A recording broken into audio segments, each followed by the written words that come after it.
lectura se puede conseguir como un portadora de información, el que lee está informado. Se vende mucho así y debemos estar alerta porque aunque Peter Drucker habló de la sociedad, de que ya está la sociedad de la información, si nos ponemos a analizar, con el predominio de todas esas plataformas que tú mencionabas, todos esos medios, a lo mejor la desinformación, y desinformación no es solo mentira, ¿eh?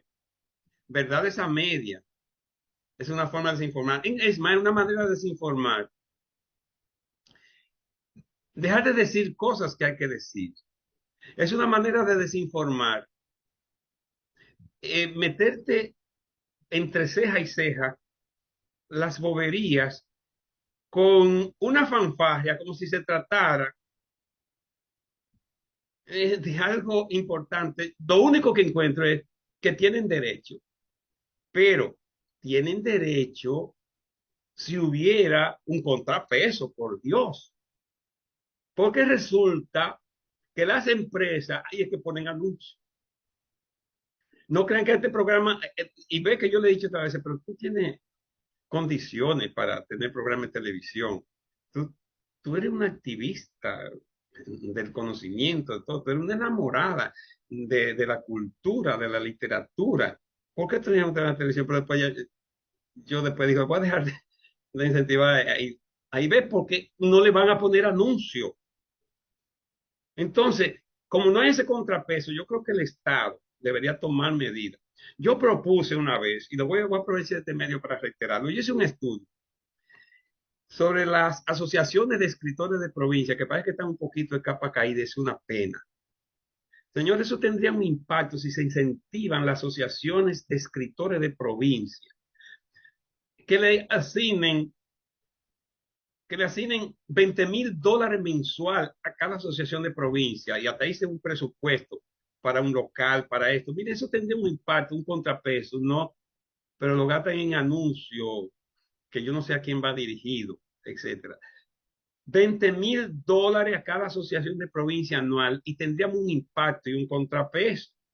Que el Estado, en vez de poner los anuncios donde más con criterio comercial lo pusiera para promover el contrapeso y que incentivaran programas como este de todo corazón, programas como este que debería, por lo menos una vez a la semana, con 2 horas, 1 hora, y que el que le tiene amor al arte es justo que viva del arte. Entonces, el problema que yo veo es esto, que toda esta desinformación no tiene un contrapeso y peor aún, que la población no está preparada para separar el trigo de la paja. Porque a ti, a mí y yo creo que a todos los que nos están escuchando, eso no le afectaría porque tienen la capacidad suficiente para saber que, para aprender incluso de lo que no sirve.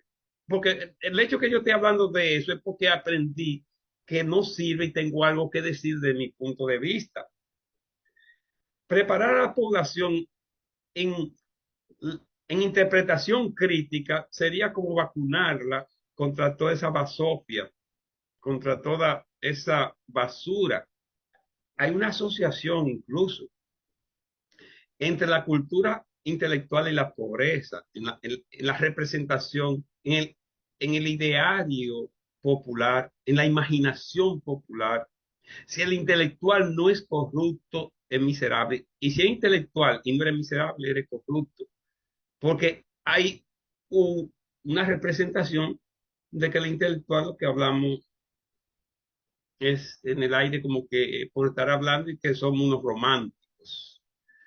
Entonces, lo que yo veo mal, muy mal, es este ambiente perverso que por un lado se incentiva la desinformación, la degeneración en términos de culturales, la degeneración cultural, la subcultura, y por otro se desincentiva la cultura intelectual, la cultura espiritual, porque leer hasta cierto punto. Por eso yo propongo un cuarto nivel de lectura, que es el nivel estético. Porque leer, y no tiene que ser literatura, leer tiene que llevar a cierto encuentro contigo misma y contigo mismo, a cierto espacio para disfrutar el texto.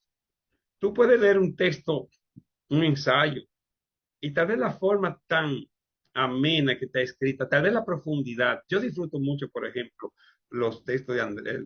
Hace mucho que no leo un ensayo, se lo robó la política, pero la forma en que él maneja también esas conexiones, esa, esas relaciones lógicas, realmente fascinantes.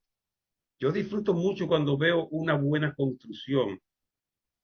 Decía Madame, o dijo Madame Curie, que hay tanta belleza en la ciencia y tanto conocimiento en la literatura, que ella sospechaba que un día la ciencia y la literatura se iban a dar la mano.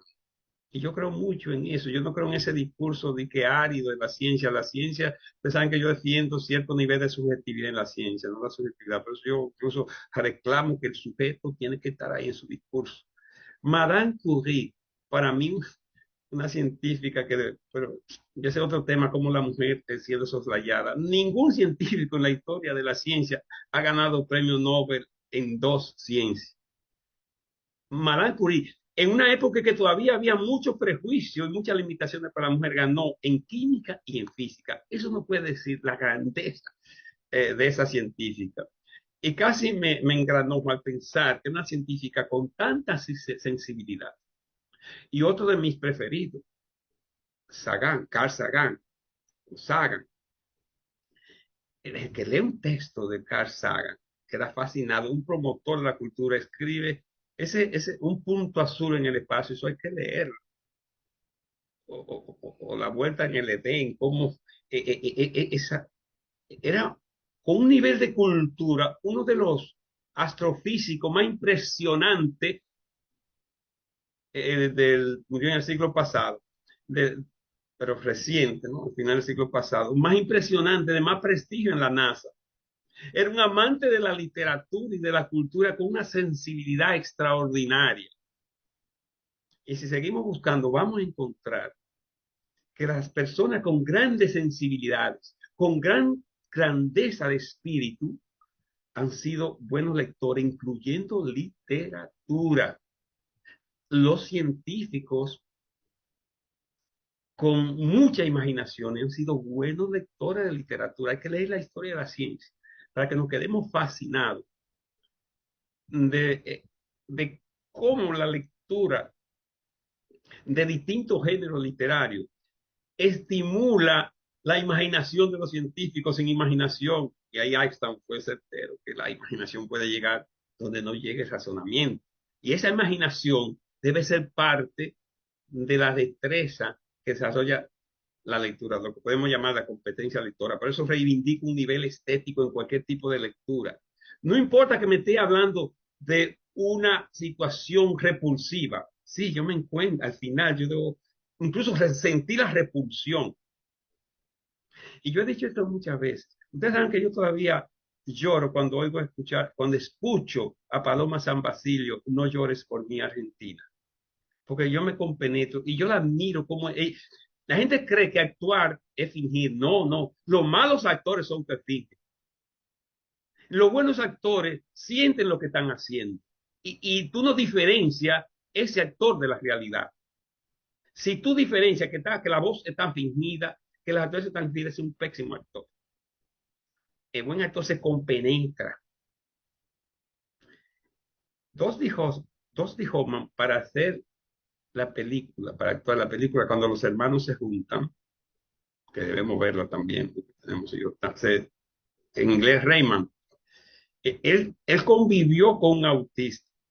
De hecho, fue la primera vez que yo me puse en contacto con esa idea de autismo. Fíjense que el cine es un híbrido con la literatura también. Eh, y él dijo que convivió se metió en la piel, esa fue la palabra, de me metí en la piel de ese joven. Y después vi el documental del joven que él, para él saber, no solamente de que, leyendo qué es un autista, cómo actúa un autista específico, cómo siente. Mire, y usted ve esa película con Dusty Hoffman, cuando los hermanos se juntan, usted cree que son autistas. Usted no le queda duda. Es una película que conmueve. Entonces, en conclusión, sí, dichoso lo que amamos la lectura, dichoso lo que disfrutamos la lectura y dichoso lo que sufrimos la lectura, porque esos serán del reino de lobos.